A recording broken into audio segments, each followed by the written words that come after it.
Away there, so everybody, and you're very welcome. And my name is Michael Goulding, and on behalf of the Kilmurry Historical and Archaeological Society, you're very welcome here today to this historic graveyard, one of the most historic in County Cork, or the country even, for that matter.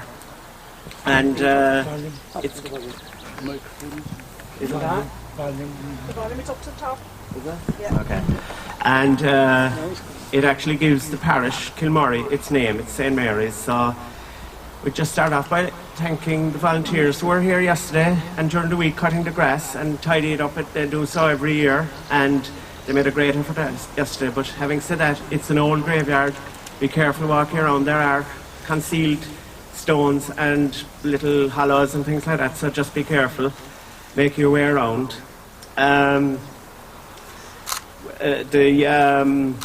The graveyard today we'll be concentrating a lot on the various wars, the War of Independence and its predecessors and the people involved in it. But there's also, besides that, there's sporting links and I suppose you could say entertainment, which we'll hear about at the end. The ancestors of the Olympian Ronnie Delaney are buried here. And Johnny Tom Gleeson, of course, is buried at the rear of the church. And we have the great Peggy Lynch, who will give us a few bars of Teddy Quill at the end of the talk. There's also the grave of Father Dennis O'Mahony, who was a curate in Ovens, and people used to do rounds to his grave in former times. For those of you who are interested in your family tree or genealogy, the graveyard was surveyed by KHA in 2013, and that's freely available on the Historic Graves site. And there is a book of burials here from 1959, Cork County Council have, but there's no map. So if there's no headstone, unfortunately no map. And that book was scanned by Skibbereen Heritage Centre, and it's available online as well, I believe. So as well as the people we talk about today, of course, we'll remember all those who are buried here and people who have nobody belonged to them anymore, obviously over centuries. And there's prayers here each autumn for the souls of the faithful departed. So now, in front of me here is Peter Scanlon, the great Peter Scanlon, who has recorded so much for the KHA, and he's following in the footsteps of Danjo Kelleher, because on YouTube there is a video recorded in 1984 by the late, great John Sheehan, and Danjo Kelleher, who recorded, it's about an hour long here in the graveyard and in the old museum, so that's worth checking out. Okay? So the church itself dates from the 14th century, and it may have been part of an enclosure of up to 40 or 50 acres, according to John. It was in ruin by Cromwell's time, but they roofed it and used it to garrison troops and stable horses. There was a proposal by the Church of Ireland to restore it in the early 1800s, but our Father McGrath had registered a monument which you can just barely see sticking up out of the wall there, where his mother was buried, and that put an end to the restoration, which, as John Sheehan said, was probably a pity because it would have been re-roofed and restored, but that's how it went anyway. So each of our speakers, we have 6 speakers here today, and I'll just introduce them and they'll tell you their own story. They're all either connected or they've written extensively about the people they'll talk about. So our first speaker now will be Deirdre Burke. I'm talking about 2 families who are buried here, the Galvins and the O'Keefes. The Galvins, my grandmother was Kate Galvin, and the Galvin grave is just behind us here. It was originally 21 graves, but about 12 of them were railed sometime in the 1920s. And there's 2 families of Galvin in the main, the Galvins of Gromriach and the Galvins of Hawn Hill. They were a big family at one time. They were scattered during the evictions. They were also scattered by falling out with landlords and this, that and the other. There was a scattering of white boys amongst them. There was a scattering of revolutionaries, and there was a scattering of priests. And it's the revolutionaries and the priests that I'm going to talk a little about. The particular line of Galvins that I'm talking about originate from Big Neddy, Neddy Rishtard. He was a Galvin Morstein, and he was evicted by Lord Bandon and moved the family to Newcestown. His son John inherited the Newcestown farm recently, and he married Mary Law. John bought a farm in Kilmurry, just down the road here, under the Land Acts, and the family moved over to Kilmurry. John and Mary had many children, including my grandmother, but two of their children are well known in their own right. Their eldest son, Edward, became a priest, was ordained for the diocese of Cork, but at the time there was more priests than were required for the diocese of Cork. So he was working in Chicago, but he had always wanted to be a missionary. And while there, he met Father Fraser and went to China in 1912. He then was one of the very few English-speaking priests in China for quite some time, and there was huge numbers of Catholics who barely saw a priest, but even more pagans who he felt were fertile ground for conversion. So he started the Columban Fathers, the Maynooth mission to China, himself and John Blewett, and he became Bishop of Hanyang. He was expelled by the communists, came back to Ireland, and he died and is buried in the Columban Mother House at Galvin, up in the Midlands. There's a memorial to him in this graveyard. But one of his brothers is better known in some ways locally, and that was Michael Galvin, who was killed at the Lisada ambush in 1920. And he's buried in the grave here, along with his brother Shauno, who was also in the IRA and was also at the Lisada ambush, and is well known because he was the one who brought the news to the IRA that Michael Collins had been killed at Bell-na-Blah. So, those are the Galvins. As a sort of side note, one of Bishop Galvin's nephews, Father Donald O'Mahony, also joined the Columbans, and he was heavily involved in setting up the museum locally. He's also buried at Dalgan, and there's a memorial in the O'Mahony grave over there to Father Donald. Perhaps less well known is that the farm at Clodagh was a safe house during the War of Independence and the Civil War, and their sister Mary and their mother provided services of all sorts, including housing, feeding, storing guns, etc., for the local IRA. And at many times there was up to 50 IRA men on the run, quartered at Clodagh. So that's the Galvins.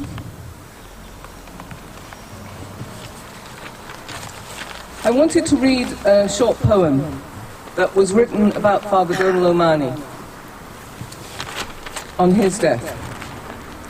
It was written by Robert T. Riley, who wrote quite extensively about Bishop Galvin, but became a close friend of Father Donald's when he was in America.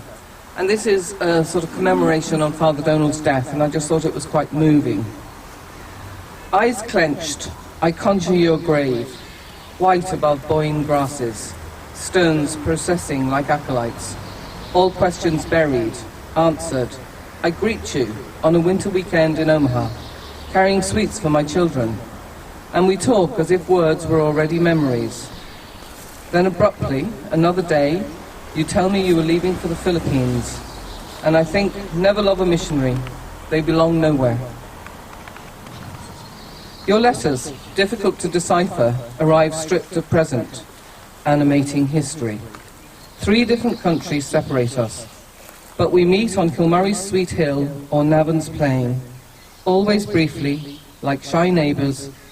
Ned says you managed Mass in your room that final time, before they carried you out to earth and silence. Tara to your south, and grief an ocean away. Thank you very much.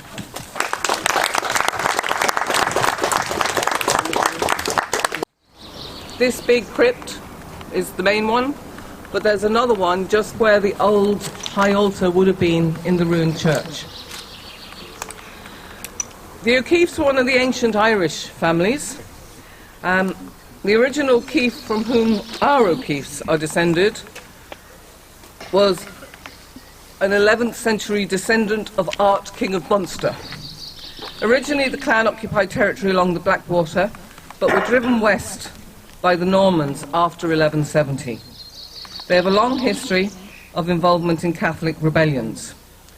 So the grave by the high altar is to Captain Arthur O'Keeffe, who was chief of his name. It was erected by his son, who's buried in the crypt here. Arthur O'Keeffe was one of the wild geese who fled Ireland and only came back on the restoration of Charles II. Their action for the Catholic ascendancy did not end then, because another O'Keeffe, Daniel, was killed fighting for King James at the Battle of Aughrim. And they continued to be involved throughout the penal laws, providing support and shelter for various priests. They were, I think, quite a well-to-do family and quite well-connected, but I don't know that much about them. My sort of link with the O'Keeffes is my grandfather's brother married an O'Keeffe woman. But there were butter merchants and all sorts of people in the 18th and 19th century. And the family gradually scattered across Munster. So you've got O'Keeffes in Cork City, in Clonmoyle, in Brinny, here, that we know of.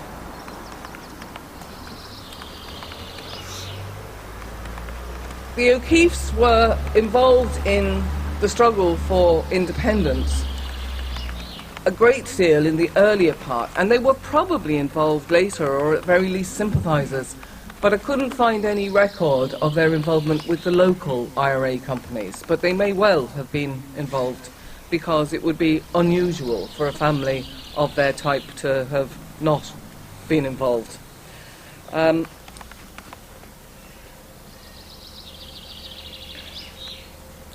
The O'Keeffe motto is, "To the brave and faithful, nothing is difficult." And I think that probably symbolises a lot still about their involvement. So you've got large numbers of them scattered all over Cork.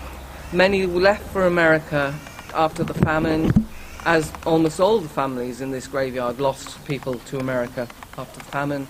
You had them coming and going as a result of the wild geese and so on. But I think I don't know very much about the O'Keeffes more recently, and couldn't find anything about the O'Keeffes more recently. So if there are people here who know more about them, please tell us. Thank you. Thank you very much, Deirdre. Very good. Now, our next speaker now will be Mary O'Mahony, and Mary is the chair of the KHA, so Mary will be our next speaker.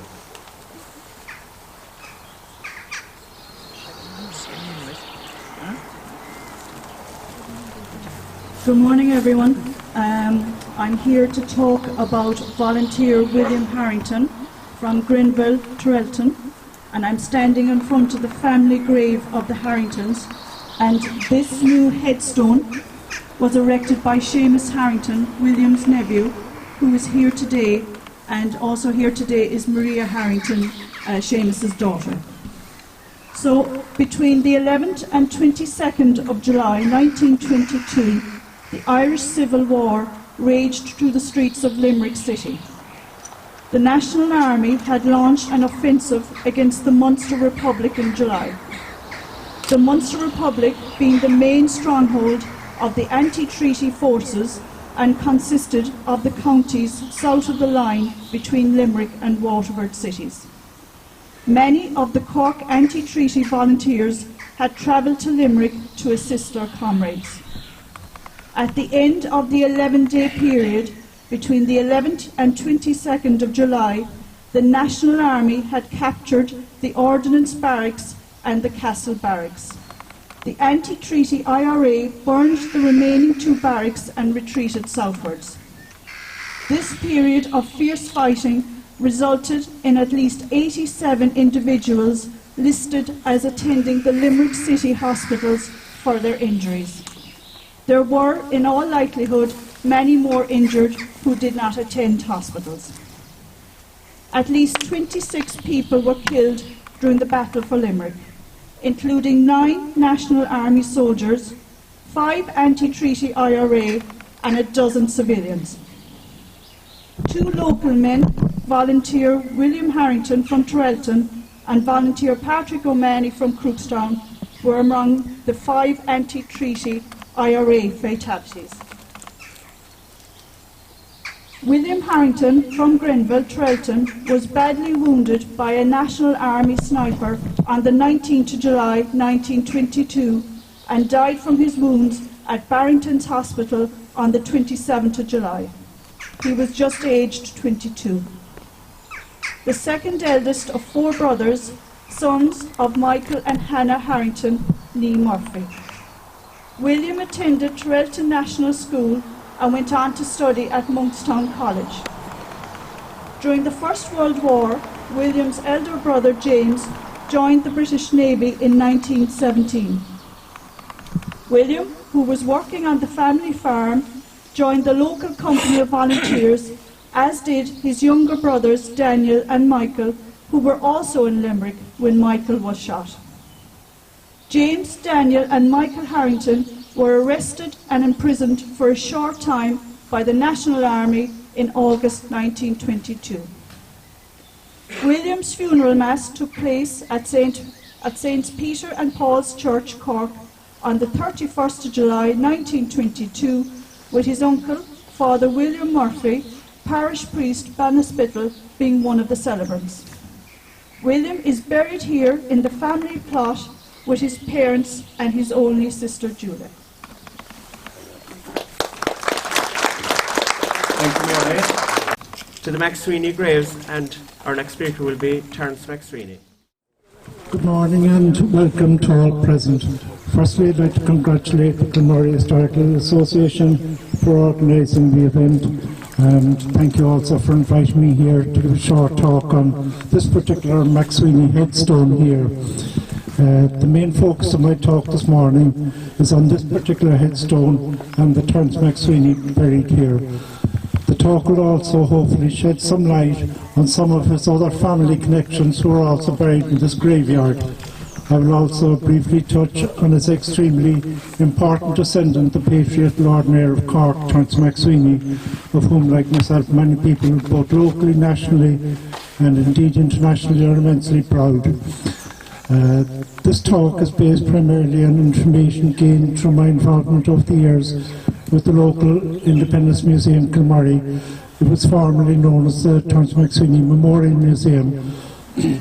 Local people and my own intermittent search over the past 30 years ago or so, a journey that's still in motion and possibly never ending. I hope you will find something of interest to take away from today's talk, during which I will also share with you some photographs. I'd appreciate it if you would hold any questions until the end of the talk. So let's begin. The McSweeney here in the headstone, it's spelled M-C-S-W-I-N-E-Y. There are also McSweeney, S-W-E-N-E-Y, and S-W-E-N-E-Y surnames throughout this graveyard. In fact, there's some 18 headstones with McSweeney name, and it's only second in frequency to the name Murphy in the cemetery. Appropriately, Jim Murphy is also here today to speak on some of his ancestors.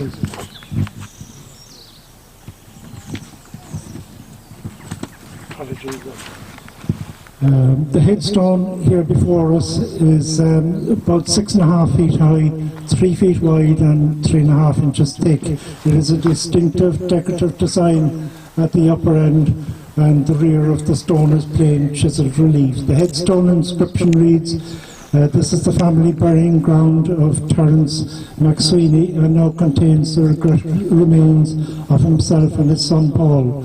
They died in the year of our Lord 1818, the one aged 65 and the other 24 years. Rest in peace." And then there's a quotation down at the lower end of the stone: the father lived to see beneath his shade his virtues in his family portrayed. And Paul could boast, though short his mortal race, the choicest gifts of nature and of grace. This turns on the headstone again. He was known also as Trelloc Moore, and that name appears on the McSweeney family tree held at the nearby Independence Museum, Kilmurry. The tree, in fact, was updated in 1993 by already mentioned John Sheehan of Cooldove. He was a former chairman of the Kilmurry Historical Society, and he was a past president also of the Cork Historical and Archaeological Society.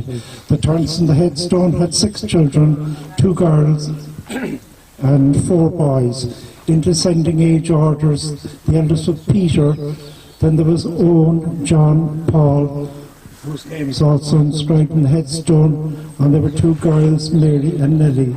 The turns again on the headstone: he'd be the great-grandfather of the patriot Lord Mayor of Cork, Terence McSweeney, who lived from 1879 to 1920, a writer, politician, teacher, family man, who died in Brixton Prison, London, following a 74-day fast for the cause of Irish independence, and who was buried in the Republican plot at St Finbarr Cemetery in Cork.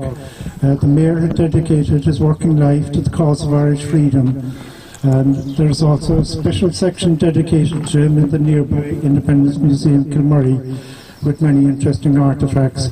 The Mayor's life has been extensively written about, and it continues to be the subject of ongoing research. In acknowledgement of his major contribution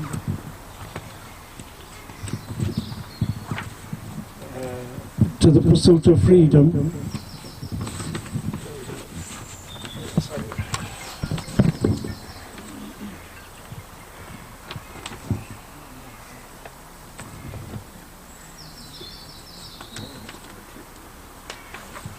and its accompanying responsibilities. Suffice to say, the Mayor's life would easily fill an entire talk, and the Kilmurry Historical Society again personnel have set a lead in this regard by organising over a past number of years a Terence McSweeney weekend gathering with contributions from local people, academics, historians, and indeed the Lord Mayor's own grandchildren. Note, if you're seeking further information on the Lord Mayor's family, I did an article there in the local journal back in 2021. I understand the journal is out of print, but copies of the talk will be available through the museum. I'll just show you 2 photographs at this point. That's a book that was republished there in 2005. It's Principles of Freedom. They were the writings of Terence McSweeney, the Lord Mayor. That was first published in 1921. It was a compilation of his thoughts on freedom and independence for the country, and that was republished by the Cork City Libraries in 2005.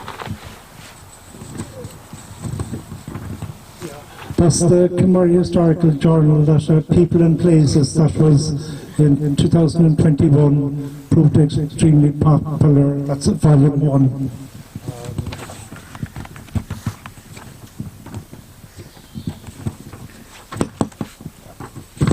My apologies.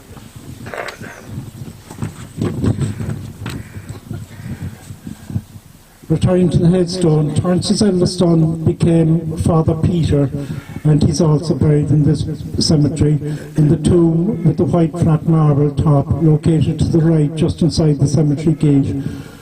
Just back here we passed on the way in. There the inscription reads: "Here lie, in the hope of a glorious resurrection, the mortal remains of the Reverend Peter McSweeney, PP of Courses, who died on the 7th of December 1882, aged 52 years. In his death, the Church mourns the loss of a good and faithful priest and an accomplished scholar. To his flock, a vigilant and devoted pastor, and to his country, a true patriot, R.I.P. Here also lie the remains of his nephew, Reverend Eugene McSweeney, PP, in Eskeen, who died 31st of May 1900, aged 63 years. Father Peter had served as a Catholic curate in Ballincollig from 1819 to 1825 and in Ovens near Ballincollig from 1825 to 1832, and he was later parish priest at Courses from 1832 until his death. Father Peter was an uncle of Reverend Father Eugene McSweeney, a PP in the scheme, who's also mentioned on that headstone.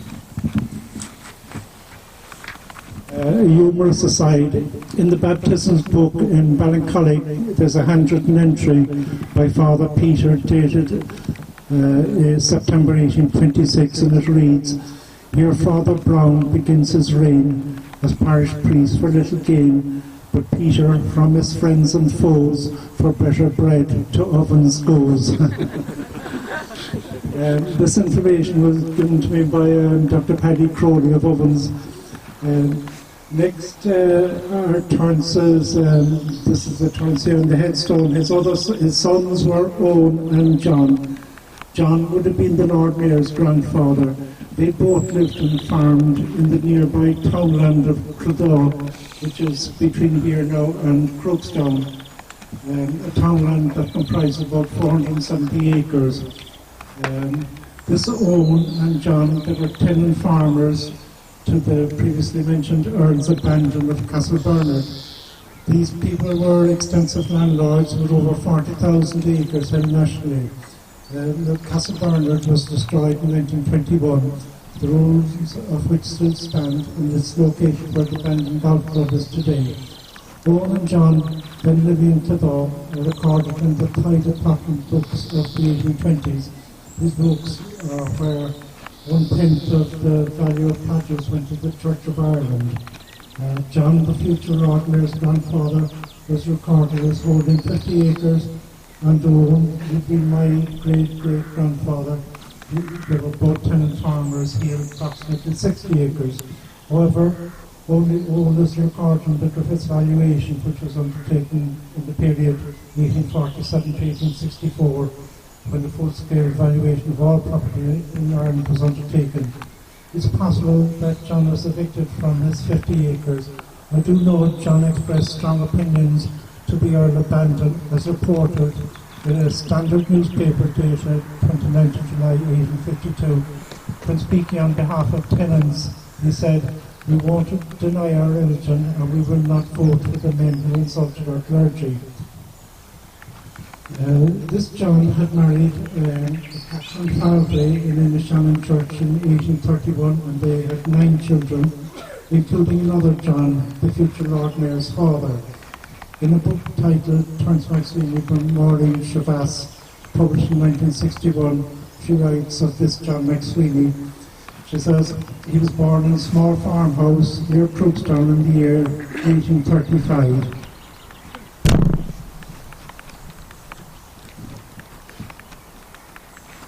When still a young man, he shook off his restricted surroundings and made his way to Rome in order to serve in the Papal Guard during the war against Garibaldi. He arrived in Rome too late. The fighting was already over.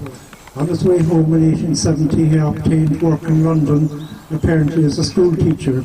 A year later, he married another school teacher, Miss Mary Wilkinson. Her father was English, or partly so. Her mother's family had emigrated from the south of Ireland 2 or 3 generations earlier. That's the end of the quote.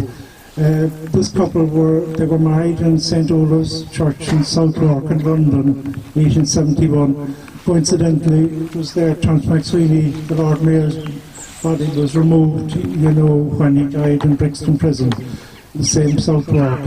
3 children were born to the couple in England, Mary in 1872, Catherine in 1874, and another Peter in 1876. The family then returned to Cork, and they lived at 23 North Main Street. In Cork, the couple had 6 more children. John, born in 1878, died as an infant. Terence, born in 1879, he was the future Lord Mayor. Margaret, born in 1881, Anne, born in 1883, Eugene in 1884, also died as an infant, and lastly, John, who was known as Sean, he was born in 1886. Yes, John Senior joined his brother-in-law, John Buckley, in a tobacco business in Cork, which failed, and John himself later emigrated to Australia, where he died in 1895 and is buried in the cemetery in Melbourne, in Australia. Finally, the two daughters of this Terence McSweeney, they were Mary and Ellen. They married two Murphy brothers, Michael and Dennis, who hailed from Belmont in Crookstown.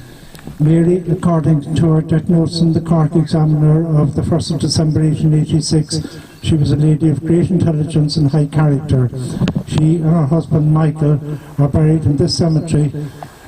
The grave, again, we would have passed there. It's underneath the tall trees to the southern side of the church.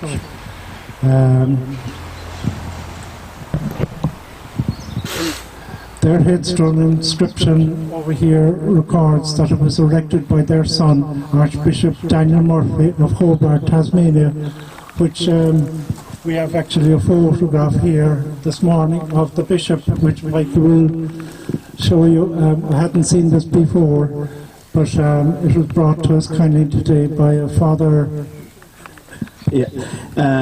We're joined here today by a relative of Bishop Murphy's, Father Kerry Murphy O'Connor. He's there by the stone, very kindly brought out this photograph that he has, and we'll place it by the stone there so you can have a look at it near the stone in a minute there. Okay. Bishop Daniel Murphy, he was ordained in 1838 and he volunteered for missionary service in India. He was joined there by his two first cousins, Father Terence and Father John McSweeney. These were sons of the previous mentioned Owen McSweeney of Clodagh.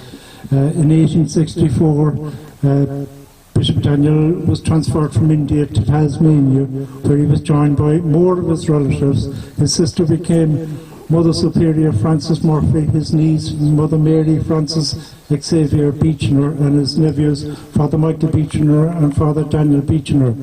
I know there is a picture of the Bishop Murphy also in the Independence Museum, together with some other artefacts.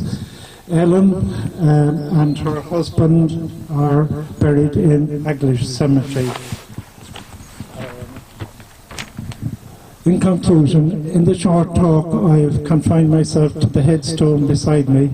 My own father, who is also buried here, and my mother, did say that many of the family ancestors were buried without headstone or inscription. And finally, the life of Terence McSweeney, the Lord Mayor, that would require days to attempt to address his life, work, sacrifice, and eventual achievement towards establishing freedom in this country. I feel humble and justifiably proud, like many of you, of his deep Kilmurry roots and connection with this area. Good Mahagat.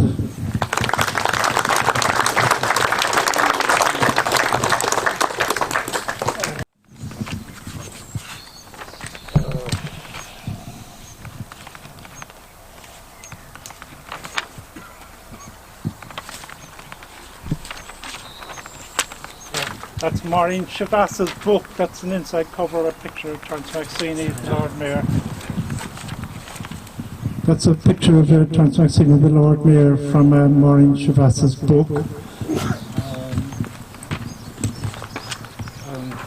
That's the cover again, the Lord Mayor.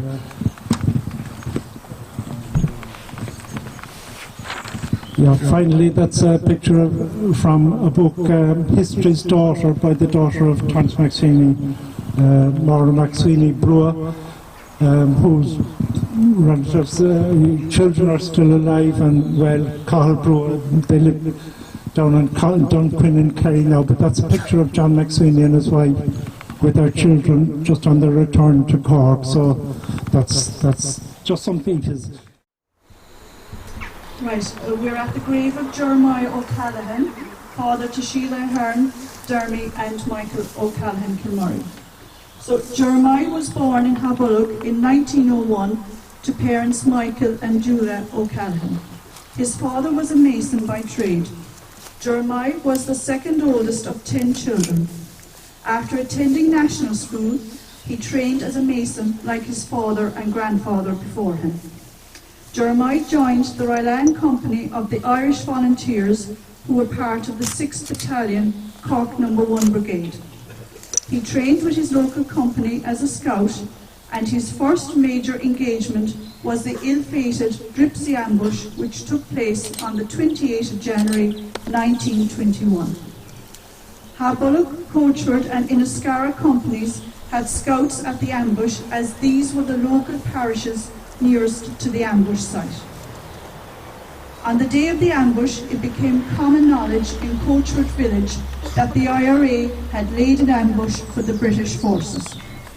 Mrs. Mary Lindsay of Leamount House, Coachford, became aware of this news, and she and her chauffeur, James Clark, drove to the barracks in Ballincollig and informed the authorities of the ambush plan. Thus, the IRA volunteers ended up being ambushed themselves by the British forces. 8 IRA volunteers were captured. Quartermaster James Barrett, volunteers Thomas O'Brien, Patrick O'Mahony, John Lyons, Dennis Murphy, Timothy McCarthy, Daniel O'Callaghan and Jeremiah O'Callaghan. 2 innocent bystanders, Eugene Lantry and Dennis Sheehan, were also arrested. 5 of the volunteers were injured. 2, James Barrett and Dennis Murphy, seriously. Jeremiah O'Callaghan had been injured whilst in the field behind the ambush site, and this had led to his capture. The prisoners were tried by a military court hearing at Victoria Barracks, Cork City, in early February 1921. Jeremiah was fortunate, as Major Woodley, a retired British Army doctor residing at Leeds House, Ahina, provided an excellent character reference for Jeremiah, advising the court that both Jeremiah and his late father were known to him and had done building work on his estate. He stated that the O'Callaghan family were a quiet, hard-working and respectable family. Jeremiah O'Callaghan, Eugene Lantry and Dennis Sheehan were acquitted.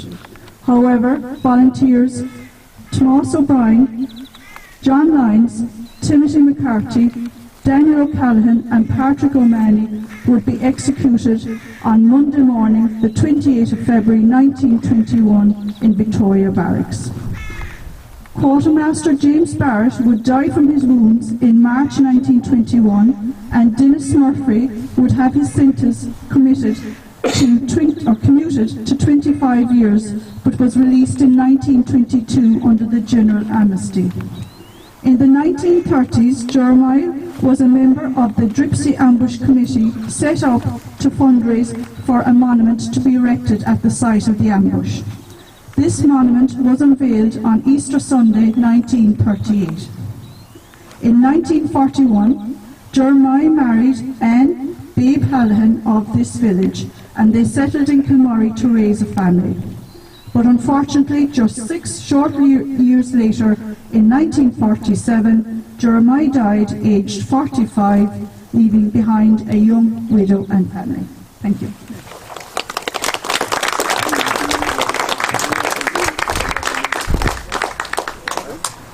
Thank you very much, Mary. Questions for anyone you can ask at the end, because we'll be around anyway. So our next speaker now, you can stay over here, it's in the same area, will be Jim Murphy. So I'll hand over to Jim. Divisions which helped to identify one branch from another.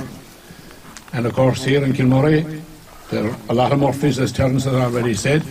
We have the Murphy Bonds, the Murphy Gaira, the Murphy Black, the Murphy Bread, etc. Well, my group is known as Murphy Durav. It is a Gaelic word, possibly the nearest approach on English spelling and pronunciation is Durav. Now, Osgailge, it's spelled G-E-R-A-G-H, and if you want to have, as I said, the English version, D-E-R-R-I-V. A lot of research to the meaning of Durav has taken place, and the general consensus is that it means genuine or real. It seems that the Murphy Duravs in this area came originally from Clorone near Blarney and farmed down the road here in Clonmacow until John Jack Durav and his family were evicted. That would be about 250 years ago. He was my great-great-grandfather. He moved to Bolbrag, west of Trelton, to a place called the Close. a tenement of labourer cottages or huts most likely in those days. I often heard my father say that there were 12 smokes in the close, meaning 12 living areas. I remember the ruins of the huts, but unfortunately they were demolished some years ago. John Jack Durrett, after living for some time in the close, took possession of a local farm when some other couldn't pay the rent. We are not sure how many were in the family, but we do know that John, one, my great-grandfather, and Dennis, who was executed after the Deshure ambush in 1822. Now, Daniel Murphy was also executed at Calliganima the day after the Deshure ambush, and there is a school of thought that he too was another brother of John and Dennis, but I have been unable to verify this. Now I'll give a small talk on the White Boys, the battling with the White Boys. By the late 19th century, the Irish people were crying out for some organisation to represent them in their struggle against rack-renting landlords and middlemen. This led to the situation of setting up of many secret societies throughout the country. Probably the most famous of these societies was the White Boys, formed in 1761. They were so called because of the white garments they wore over their ordinary clothes. This was both a disguise and an insignia. Landlords and middlemen who treated their tenants unjustly were threatened with violence. The White Boys movement was fairly well organised in the Macroom area.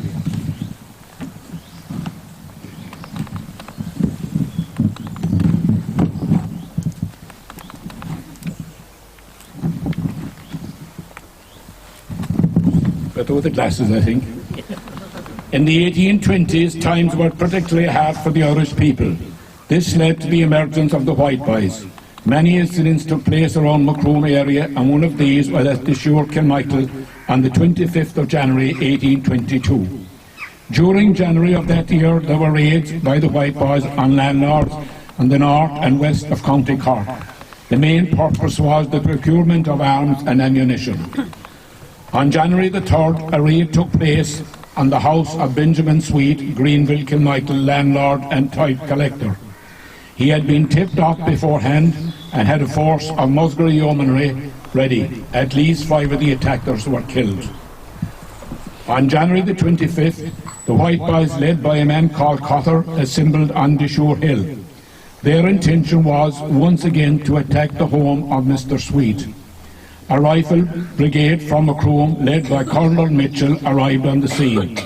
A gun was accidentally discharged,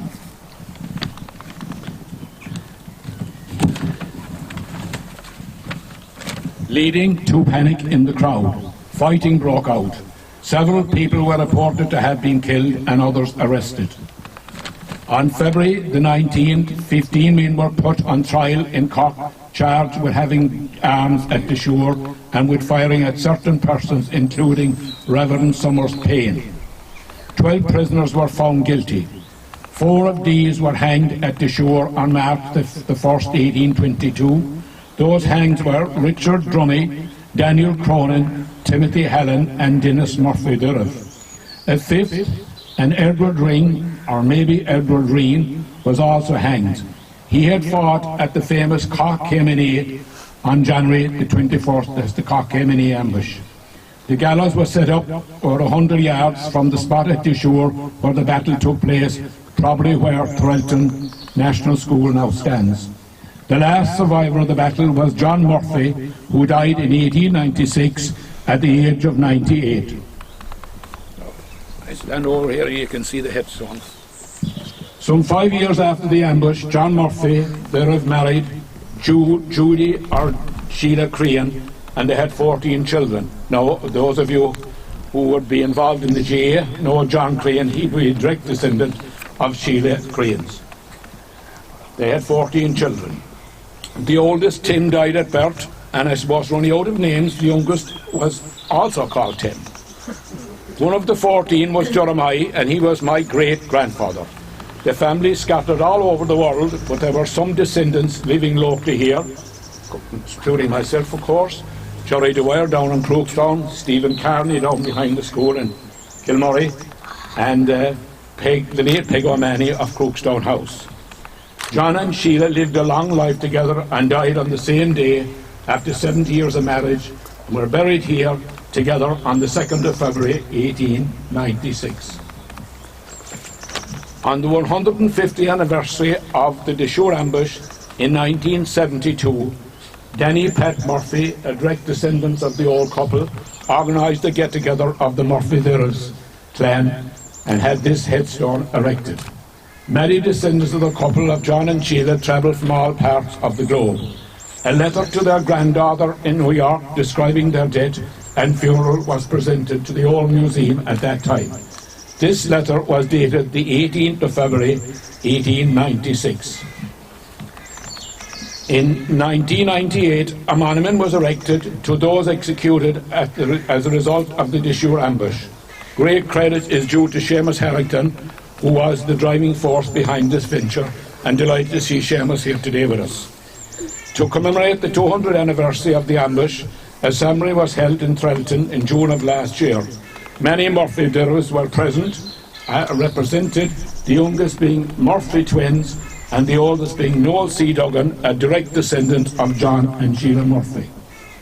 Now, I was always told that there were 7 graves here of Murphy-Thirrs. Now there's Field up there and O'Callaghan, possibly Murphy-Thirrs ladies married O'Field and O'Callaghan. And I was always told they had 7 graves. I can only see 6 headstones. But anyway, that's what I was told. That's my story. Thank you very much. At the Colin grave, and Dermot has also kindly done a printout with some information on it. He said he'll be passing around the copies, and you can read that as Dermot is talking, or take them away with you, whichever you prefer. This as brief as possible. This is the Colin family members who were buried in this grave. Now there are 3 graves in this plot. It's not carved in or anything like that, but there's 3 graves there. There are 13 people in total buried in the 3 graves. They belong to 2 Colin families in Granreach East and Granreach West, who started out as one family in the early 1800s after moving from Courtmacsherry, Ballyroe area. The names of all the 13 people are listed on the lower headstones in the Colin Granreach East. Is this one, and Colin Granreach West, which is my own crowd, are on this low headstone here. The high headstone here in the centre, with the writing in Gaelic, was erected by Bishop Colin to his parents. Obviously, for time reasons, I won't be talking about all 13 people. Instead, I will confine my comments to the parents of the Bishop of Cork and the parents of the Bishop of Waterford. I will reference the Bishop of Cork and his brother Canon Jeremiah Collin, who was the parish priest in Bandon. I will also reference the Bishop of Waterford and 2 of his siblings, Archdeacon Jeremiah Collin, the Loch Parish, and Monsignor John Collin, Diocese of Lismore, New South Wales, in Australia. Just a footnote, the townland spelling is the Gaelic spelling, G-R-R-N or E-I-G-H. The current spelling is G-U-R-N or E-I-G-H, which I presume is the English translation.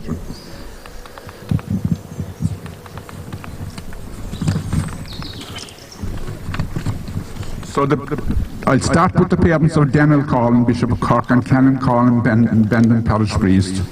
Jeremiah Collin and his wife Mary, née Hennessy, are both buried in this grave.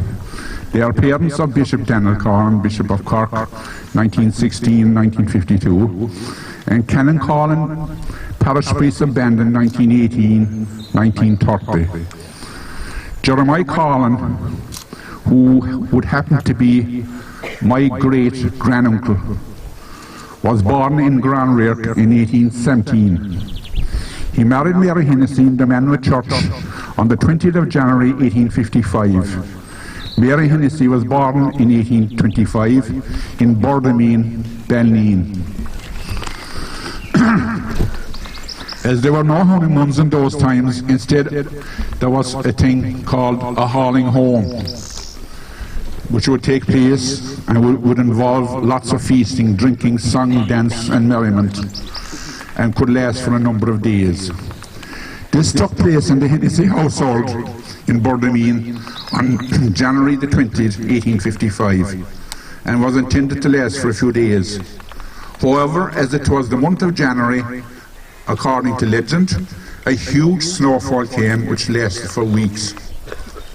This meant that Jeremiah and Mary were unable to come home to Granreach for 3 weeks, with Jeremiah having to bring Mary on his back for the last few miles.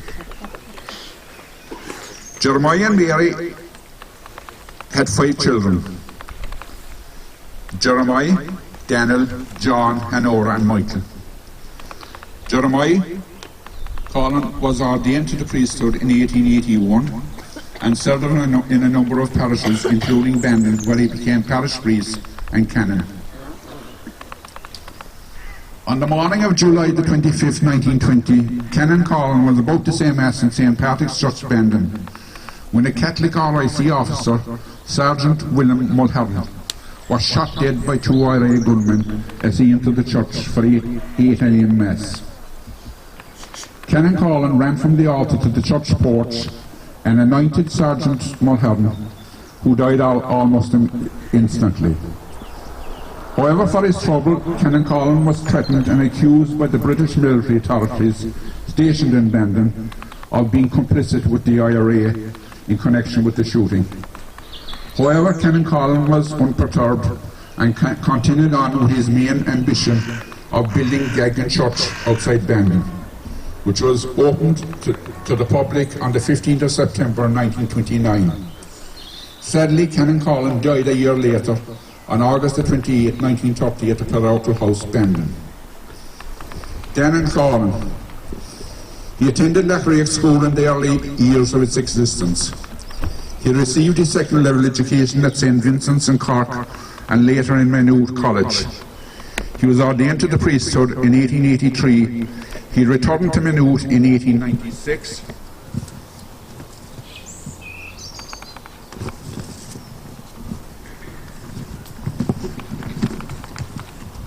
He returned to Maynooth to study theology and became Professor of Theology. He then became a member of the teaching staff in Maynooth until he became Auxiliary Bishop of Cork in 1914. He was consecrated Bishop of Cork in 1916. In 1918, the British authorities attempted to impose conscription in Ireland with Thomas McCurtain and Terence McSweeney, who both represent the moderate wing of Republican Sinn Féin and were also opposed to conscription. Sadly, in 1920, both McCurtain and McSweeney were violently removed from the Republican side by the British authorities, with McCurtain being shot dead in his home and McSweeney dying from hunger strike in Brixton Prison. Bishop Colin visited McSweeney in Brixton Prison and called on the British authorities to release him immediately because of his declining health. Unfortunately, the British ignored his plea and Terence McSweeney died on October the 25th, 1920. Bishop Colin officiated at both Terence McSweeney and Thomas McCurtain's funerals. During 1920, the British greatly increased its military might by supplementing the RIC with auxiliaries and black and tans. This meant that the IRA had to respond to protect both civilians and the Republican side of the conflict. This led to a huge increase in conflict and bloodshed all over Cork County and City, culminating in the burning of Cork City on December 11th, 1920. This had now become an extremely worrying situation for Bishop Colin, especially with McSweeney and McCurtain gone. The moderate wing of the Republican movement was no longer in control, which led to a spate of tit-for-tat reprisal killings. On the 12th of December 1920, Bishop Colin issued a controversial decree saying that anyone within the Diocese of Cork who organise or take part in ambushes or murder or attempted murder shall be excommunicated. This decree came a day after the burning of Cork. The controversial decree from Bishop Collin was poorly received by active IRA volunteers who now viewed the bishop as hostile to the IRA. This was despite the fact that the bishop had previously made a number of scathing attacks on the British authorities when he condemned them as an unjust aggressor where physical force was justified as a last resort. He also condemned the British for Terence McSweeney's death. It's also worth noting that Bishop Collin was outraged and deeply upset about the shooting of Thomas McCurtain, who was shot dead in front of his wife and 5 children. The bishop strongly condemned his shooting.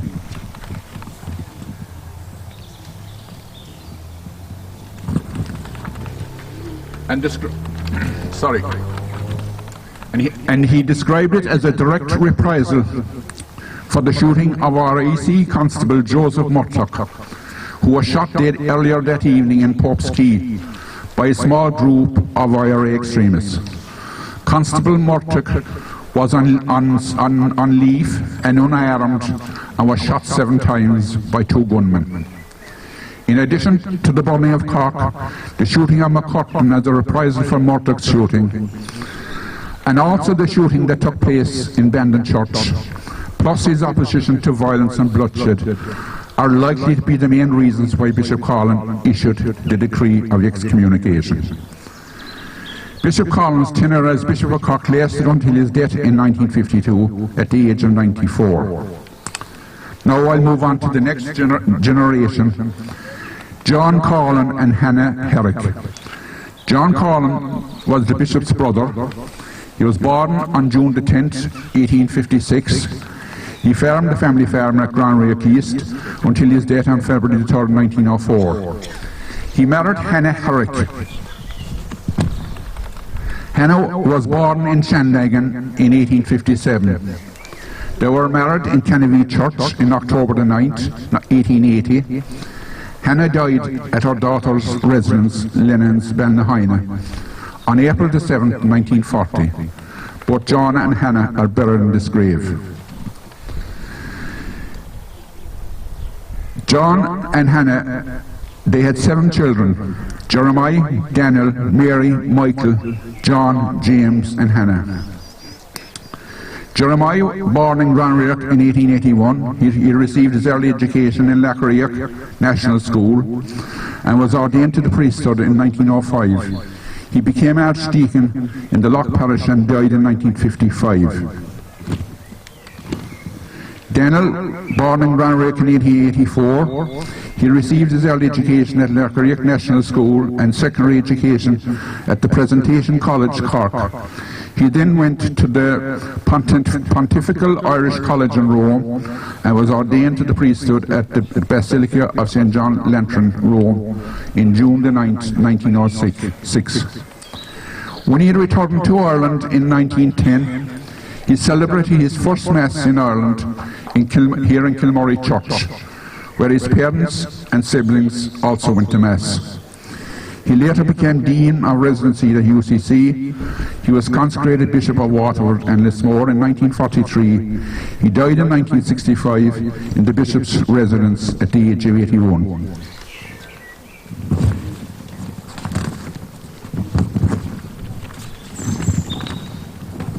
And finally, John, born in Granrake in 1892, he received his early education in Leckerriach National School. He had a great interest in horse riding and hunting with the Pornarrigar Harriers, where he was known as Jonty. He was ordained to the priesthood in 1914 and went to Australia after his ordination. He served in Corpus Christi Parish, Burravilla in Australia. He later became Monsignor in the Diocese of Lismore in New South Wales. He died in 1974 at the age of 82 and was buried in Lismore Cemetery, New South Wales.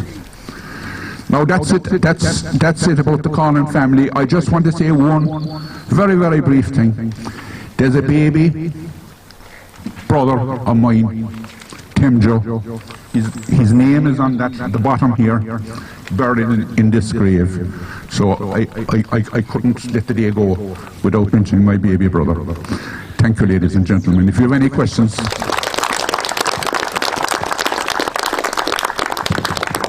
Thank you very much, Dermot. Excellent altogether. You can move forward. We're going towards that. Have a quick word with you this morning on possibly one of the most famous military people who has interred in this graveyard. That is Sean O'Hagerty, who has a strong connection with this area.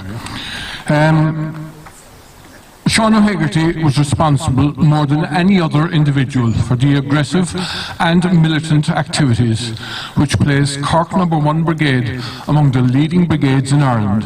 So said Tom Barry.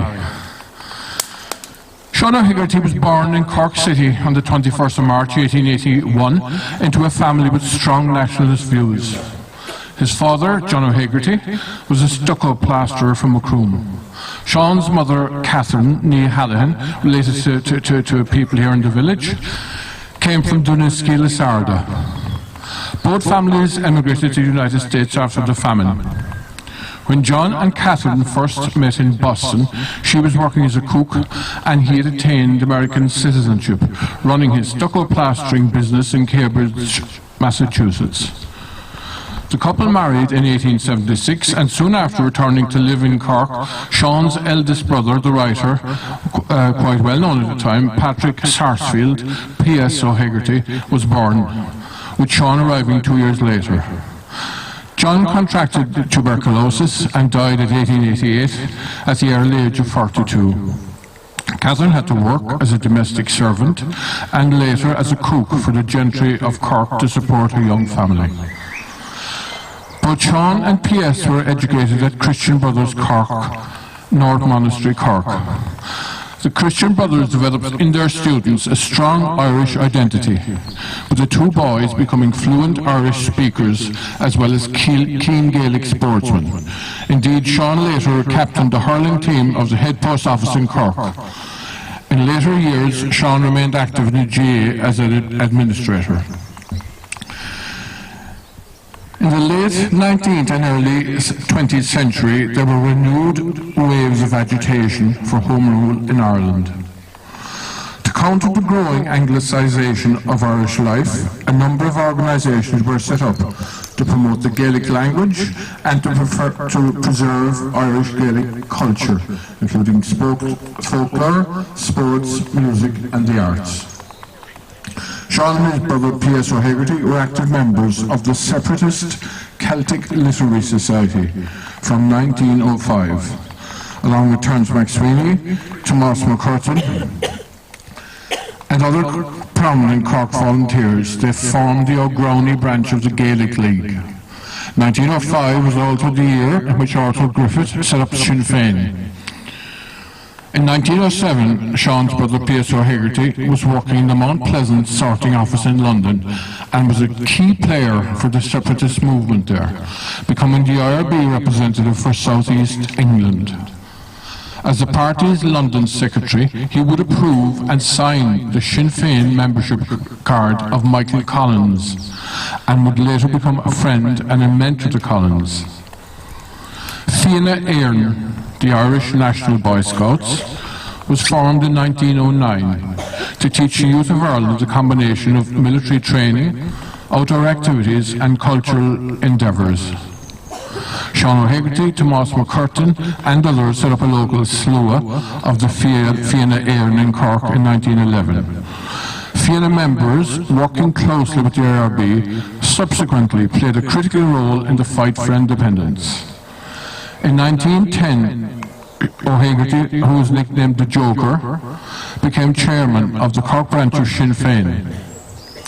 However, he resigned in 1911 along with Tomás McCurtain and other Cork members in opposition to Arthur Griffith's policy of dual monarchy, specifically that Ireland should become a separate kingdom alongside Great Britain, with a shared monarch but separate governments. Sean married Magdalene Nilera in February 1912. She was an active member of Cumann na mBan and a niece of the writer Antóthar Padre O'Leary.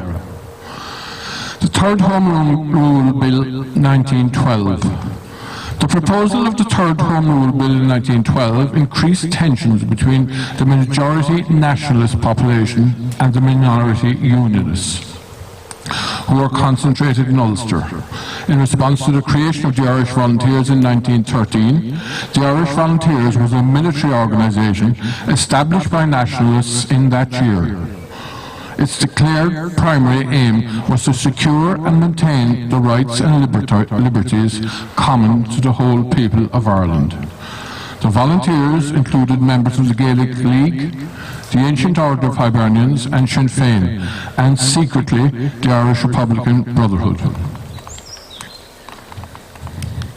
O'Hegarty, Tomás McCurtain, Terence McSweeney and J.J. Walsh were instrumental in the formation of the Cork branch of the Irish Volunteers. In the belief that the Home Rule promised by Herbert Asquith, the British Prime Minister, would ultimately secure Irish freedom, recruits signed up in huge numbers, with almost 200,000 Irish volunteers by mid-1914. The Home Rule Bill encouraged the volunteers to support the British and Allied war commitment and to join Irish regiments in the British Army. Following the outbreak of the First World War in 1914, Irish Parliamentary Party member John Redmond made a pledge to the British Crown to hold Ireland for England. This would lead to the final split in the Irish Volunteers. After this split, the smaller faction of about 60 members, including O'Hegarty, opposed the position of Redmond in supporting the British war effort. In 1914, O'Hegarty was dismissed from the Cork Post Office due to his Republican activities, having refused to accept a transfer to Britain. He was then banished by the British authorities from Cork City under the Defence of the Realm Act to Ballingeary, where he worked as a labourer. Following his subsequent expulsion from Cork County, he moved to Enniscorthy, where he was acquitted in 1915 on a charge of possession of explosives and circulation of notices calling on farmers to assist the Germans if they landed. In Easter 1916, shortly before the Rising, O'Hegarty was detailed by Tomás McCurtain and Terence McSweeney to command the Bandon and Ballingeary companies. Their planned role in the Easter 1916 mobilisation was to distribute the arms and ammunition from the German vessel the Odd. The men of the South were prepared and ready to play an active part in the Easter Rising. However, the subsequent capture by the British forces of the Odd weapon consignment and the ambiguity of the operational orders received from the Dublin Volunteer headquarters were largely responsible for the failure of the Easter 1916 Rising in Cork. O'Hegarty, like many other activists, blamed McCurtain and McSweeney for the failure to launch an effective rising in Cork in 1916 and for the subsequent loss of the city volunteers' arms. He subsequently made a point of instructing his men to defend their arms at all times. The three men nevertheless remained on good personal terms. O'Hegarty returned to Cork City in 1917 and became Vice Commandant of Cork No. 1 Brigade of the IRA. He took up a position as a storekeeper at Cork Workhouse, subsequently St Finbarr's Hospital, where he would spend the rest of his career. He later claimed that there were corrupt practices and conflicts of interest in the workhouse administration. The local government board held an official inquiry in 1920, and despite its members being O'Hegarty's political opponents, they upheld most of his complaints and significant improvements were made. Between 1917 and 1920, when O'Hegarty assumed full control of Cork No. 1 Brigade after the deaths of McCurtain and McSweeney, O'Hegarty's mob, as they were known, were responsible for most IRA actions in the city. The brigade area covered large areas of Mid and East Cork, stretching from Youghal and Ballycotton in the east to Inchigeelagh in the west. O'Hegarty helped to plan and oversee flying column activity in the area. By late 1920, the volunteers were in dire need of weapons and ammunition. With the aim of capturing arms and ammunition, a plan was made to ambush the auxiliaries based in Macroom Castle at Coolavookig, to the west of Macroom. On the 25th of February 1921, the ambush was carried out by a flying column of 60 riflemen and 2 Lewis machine guns under Brigadier Sean O'Hagerty. The ambush was unsuccessful due to the size of the auxiliary unit and the fact that they carried civilian hostages with them in the fronts of the vehicles. This suggests that they had advance intelligence that the ambush was in place. Following the burning of Cork in 1920, the failure of the ambush in Dripsey by the 6th Battalion is attributed to information passed to British forces in Ballincollig by Mrs. Mary Lindsay. O'Hagerty authorised the execution of Mrs. Lindsay and her chauffeur, taking full responsibility and justifying his actions as a necessity of war. During the late 1920 and early 1921, Cork No. 1 Brigade, under the command of Sean O'Hagerty, carried out a ruthless campaign to eliminate suspected civilian and military informants. This followed a number of raids by British forces on brigade weapon arsenals and safe houses. During this period, Cork No. 1 Brigade killed 6 suspected military officers and 5 civilians suspected of espionage. The truce and the treaty. By early 1921, the military leadership in both Ireland and Britain began to conclude that a conclusive military victory was unlikely, with political and church leaders in the UK urging a negotiated settlement to the conflict. Following lengthy negotiations involving Lloyd George, Eamon de Valera, Eamon Duggan and Robert Barton, a truce came into force on July 11, 1921. However, in the words of Tom Barry, this truce represented a phase, but not the end of our guerrilla days, and violent activity would shortly resume on the streets of Ireland. In March 1922, an IRA volunteer employed at the British Admiralty headquarters at Halbole and Dockyard informed O'Hagerty that a vessel named the Upner was scheduled to carry arms and ammunition to Woolwich Arsenal. O'Hagerty and the brigade staff devised a plan to seize and capture the entire cargo to replenish the brigade weapon and ammunition stock. On March 29, 1,922 members of the local battalion in Cove under Commodore Michael Murphy set sail in a commandeered vessel and intercepted and captured the Upner about 20 miles offshore, then sailing it to Ballycotton Pier.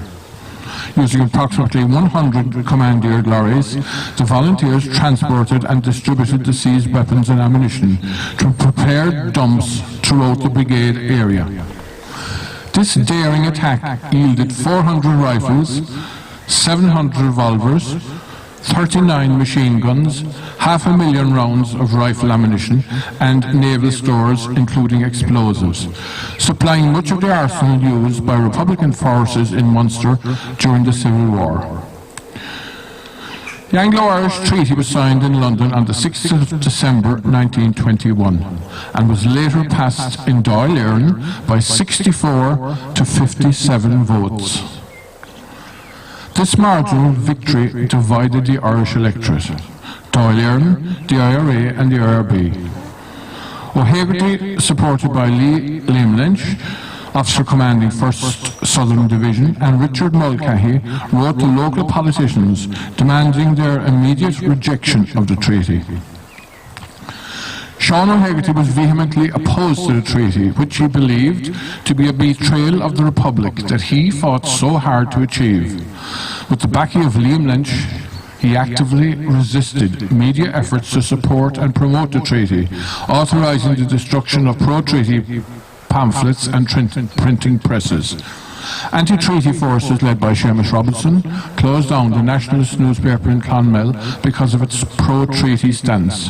However, at this stage, most volunteers favoured political compromise over civil war, believing the IRA should be under the control and the authority of the Irish government. By now, Sean O'Hegarty was also of the opinion that the majority of Irish people would accept the treaty, and the former militant became a peacemaker. O'Hegarty, Florence O'Donoghue, Tom Hales, Humphrey Murphy, Dan Breen met the pro-treaty delegation of Michael Collins, Richard Mulcahy, Ono Duffy, Sean Boylan and Gearóid O'Sullivan to discuss the possibility of unifying the government and the army. The 16-member Army Executive rejected this proposal. In May, O'Hegarty delivered a statement to the Dáil appealing for the closing of ranks politically and militarily to avoid the national calamity of the Civil War. After the outbreak of the Civil War in June 22, O'Hegarty became a leading member of the neutral IRA group, which tried to bring about a compromise peace. He was after critical of the Free State government for, as he saw it, frustrating these efforts, although Liam Lynch also actively discouraged efforts at mediation. The Civil War left a legacy that divided the country and hindered prospects of reconciliation, not alone between Britain and Ireland, but between nationalists and loyalists, also between Republicans and Free Staters. Casualties were high. Richard Mulcahy admitted to the loss of 540 government troops, and the losses on the anti-treaty side were considerably greater. It is generally accepted that more Irish Republicans died at the hands of other Irish Republicans during the civil conflict than were killed by the British forces between the 1916 Rising and the signing of the treaty. Economic costs to the state was huge, and property damage exceeded that of the War of Independence. When Michael Collins travelled to Cork in August the 20th, 1922, many believed he was attempting to make contact with anti-treaty leaders to try again and negotiate a peace settlement. O'Hegarty later confirmed that this was so. Much of O'Hegarty's later life was concerned with the politics of Republican commemoration. He engaged in long correspondence with the Papal Nuncio in the 1920s and 30s in an attempt to nullify the excommunications of many Cork IRA members by Bishop Daniel Corlin during the War of Independence. In 1958, he brought about the repatriation of the remains of the IRA chaplains Father Dominic O'Collar and Father Albert Bilby, after lengthy negotiations with the Capuchin order of which they were members. O'Hegarty chaired the committee, which erected a permanent monument to them at the Republican plot in St Finbarr's Cemetery in Cork. O'Hegarty's wife died in 1940. The couple had no children, and Sean O'Hegarty died on the 31st of May 1963 in the Bon Secours Hospital. He's buried here in Kilmurry Cemetery with the President of Ireland, Eamon de Valera, in attendance. And I'm very proud to say I was here myself on that day, and I remember him coming in well. His health was very deteriorated at that stage, and he had a lot of difficulty negotiating the steps out here in front. But I still remember it. In conclusion, Sean O'Hegarty was a radical who believed that a return to armed struggle was the only way to bring about the end of British rule in Ireland. He feared neither the wrath of the Catholic hierarchy nor the wrath of the ruling executive, the IRA headquarters, in the pursuit of his beliefs. His militarism, however, came to an abrupt end when faced with the prospect of a bloody civil war between his comrades in arms, with O'Hegarty promising unity and reconciliation within Irish republicanism. And it's amazing quite to say we're all gathered here today, and we've had a lot of talk about IRA stuff and all that, but today is the 100th anniversary actually of the day Frank Aiken officially declared an end to the Irish Civil War, to the very day. Unfortunately, as we know, it went on in various forms for a bit after that, but that concludes my talk. Thank you very much.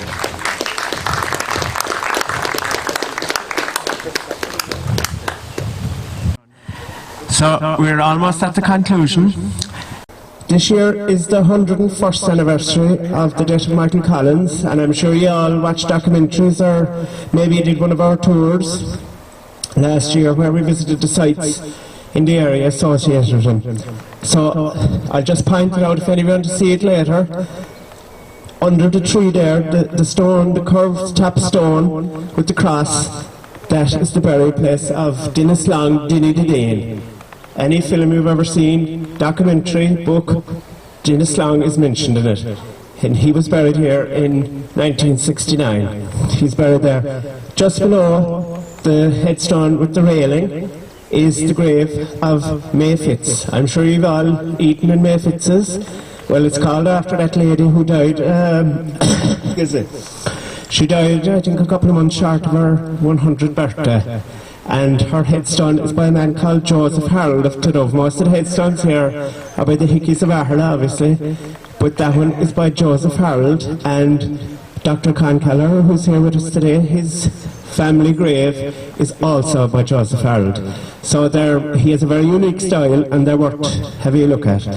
So without further ado, we'll go to the back of the church where Peggy Lynch, very patiently waiting there now, we'll do at the grave of Johnny Tom Gleeson.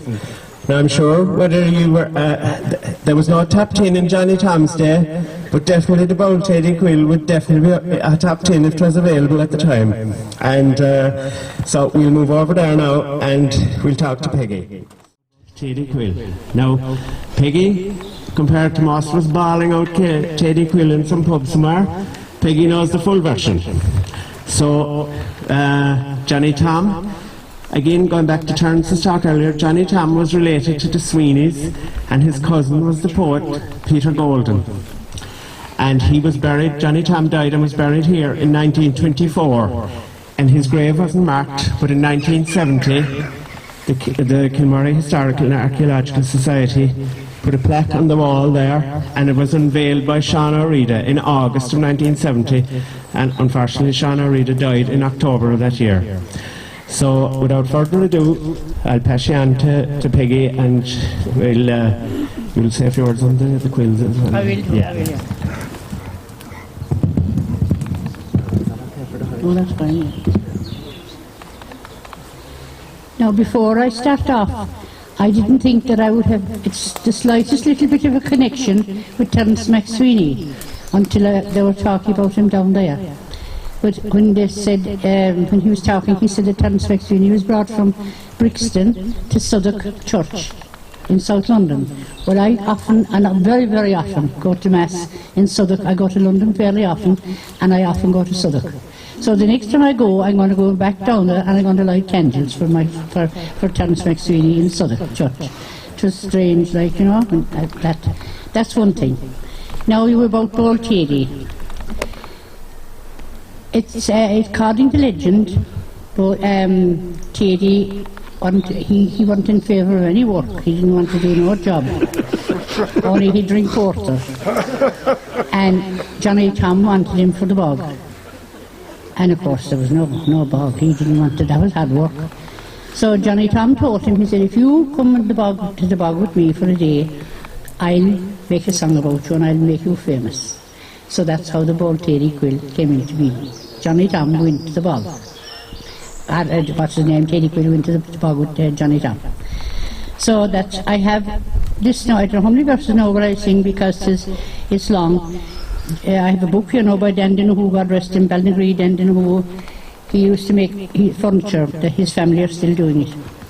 And there's a song here about, where I put it, about the Bold Teddy. It is the original Bold Teddy according to Dan Dinahoo.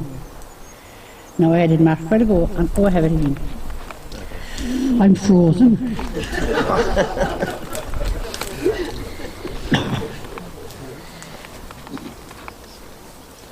Now, ye maids of Duhallow who are anxious for courting, a word of advice I will give unto ye.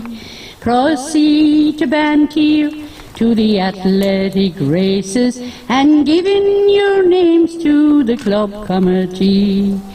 Do not commence any sketch of your programme till a carriage you'll notice going over the hill, flying through the valleys and vales of Kilmurry with our Musgrave sportsman, the bold Teddy Quill. Brave Teddy, bold Teddy Quill was famous all over the nation. At sports and at races he's very well known. He's the only young rake who can coax all the ladies from Bantry Bay to the County Tyrone. There is not a young lady from Kerry to Coachford but is wild to elope with him right with her will. There's no man in Duhallow can Turk or Kilmurry, can bowl player goal with you, bold Teddy Quill. Old Teddy was famous in many more places, at the athletic races held down in Cloro. There he won the long jump without throwing off his waistcoat, going 24 feet every sweep he used to throw. But in throwing the weights there was a Dublin chap foremost, but our Musgrave sportsman exceeded him still, and around the whole field went a wild ringing chorus, long life to you, glory there, bold Teddy Quill. For rambling, for roving, for gambling and courting, for draining a bowling as fast as you'd fill. In all your days roving you'll find none so jovial as our Musgrave sportsman, the bold Teddy Quill. At the conquering goal between Cork and Tipperary, 'twas played in the park by the banks of the Lee. Our Gaelic young boys were afraid of being beaten, so they sent for bold Teddy to Ballinagree. Sure he hurled the ball right in their faces, showing those Tipperary boys training and skill. If they touched on his lines, sure he swore he would brain them, and they placed in the papers the praise of Ted Quill. At the Cork exhibition there was a fair lady whose fortune exceeded £1 million or more, but a bad constitution had ruined her completely, and medical treatment had failed o'er and o'er. Now, Mama, said she, sure I know what'll heal me and cure this disease which will certainly kill. Give over your doctoring, your medicine and shaping. The cure is one squeezing from the bold Teddy Quill. On his rambles through Kerry his story was painful. He witnessed quite plainly the flames of Dunbay, the eviction of Hussey near Sneem in Kilgarvan, and he challenged Lord Clare in the town of Tralee. He loaded his rifle and swore that by Jesus, the right through their brains he would drive the contents, if they dared to continue their savage outrages, those big-bellied bears that are raising the rent. In the year 81, when Parnell was taken, sure Teddy was outrageously breaking the peace. He was bound under chains for 2 years in Kilmainham, with 6 months hard labour for baiting police. But in spite of coercion, he still agitated. The blood in his veins he was willing to spill, and gain for poor Aaron entire separation. Until this is obtained, there's no peace for Ted Quill. There was an old prophecy came to light lately, and stated young Teddy would shortly be seen in Parliament pleading the rights of old Aaron, with Parnell our chairman in famed College Green. And dear harp of Tara, that's silent for ages, once more shall awaken its liveliest trill, and sing forth triumphant, old Ireland a nation. Long live the Land League and our hero Ted Quill.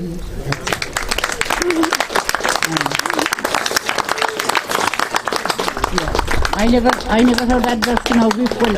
I never learned it because I don't. No, what do you want me to sing now? The Wind That Shakes The Wind That Shakes the Valley.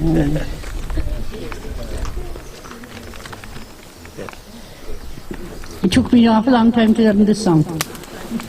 I thought it was the strangest air I ever heard in all my life. And I got it from Irish Toomey Ballingeary. Her daughter got killed there inside in Ballingeary village there during the year. That Irish. I asked her wherever I get it, because Kinloach every time he said, no, that's not the air of it, that's not the air of it, that's not the air of it. And God rest my mother, she used to sing The Wind That Shakes the Valley with a different air. He said, no, that's not the air I want. So I said to her, did you ever hear of anyone else? So she said, Dolores Kane. Dolores Kane, she said, you sing with an ear, maybe that's what you're looking for. So she got it for me.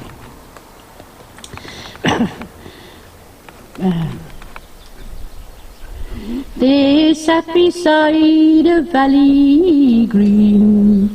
I sat me with my true love. My heart it strove me to between the old love and the new love. The old for her, the new that made me think an island dearly, while soft the wind blew down the glen and shook the golden barley. 'Twas sad I kissed away her tears, my fond arms round her swelling. The yeoman shot burst on her ears, out from the wild woods ringing.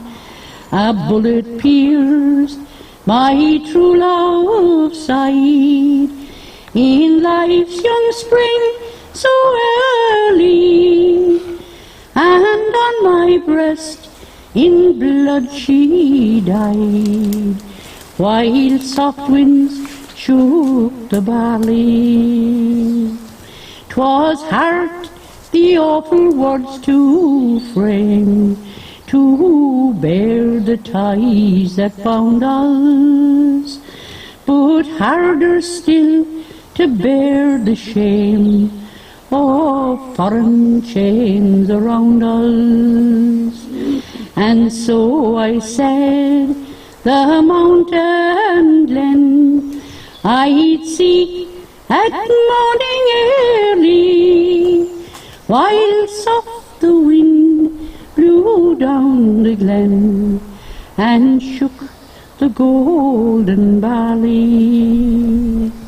But blood for blood, without remorse, I've taken at Lord's Hollow, and laid my true love's clay cold corpse, where I full soon must follow. Around her grave I'll wander drear, new night till early morning, with an aching heart whene'er I hear the wind that shakes the barley.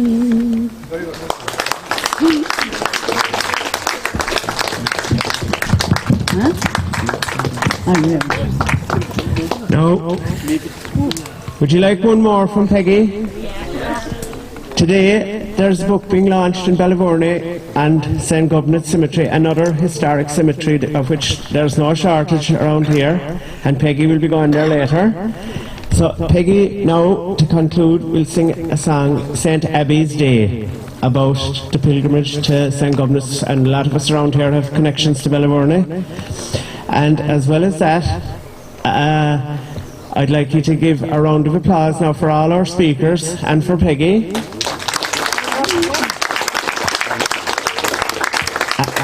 And to thank you all for coming. and hopefully you found it informative and enjoyable. And also Peggy celebrated her birthday, but being a gentleman and Peggy's a lady, I'm not going to say which one. Check out the Lee Valley.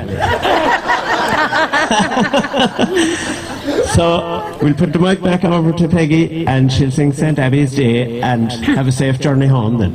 Thank you very much. Well, I must say I enjoyed the speeches, even though I'm not from Kilmurry, but I enjoyed listening to the stories of, I thought it was wonderful, really. I love history anyway. Now, I said St. Abby's Day.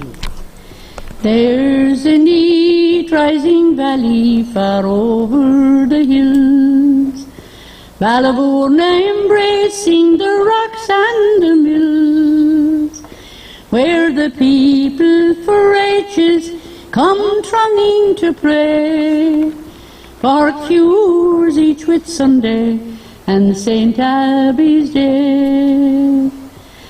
It is sweet to come here when midsummer is nigh, midst the two purple mountains approaching the sky, where the strong mountain ash and the oak trees high grow, o'er a neat rising town that's in bosom below.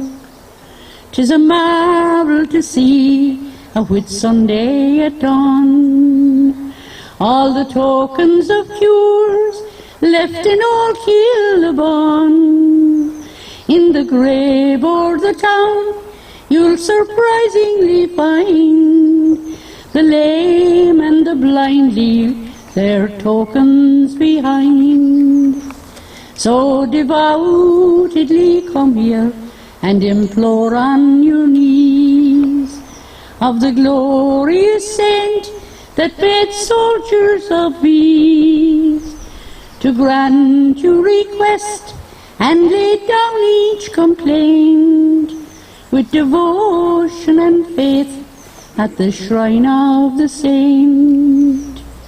Not to speak of the powers of the marvellous bowl, by the grace of St. Abby now stuck to the wall, for years upon years have cured many a soul, and have cured invalids from faraway shores.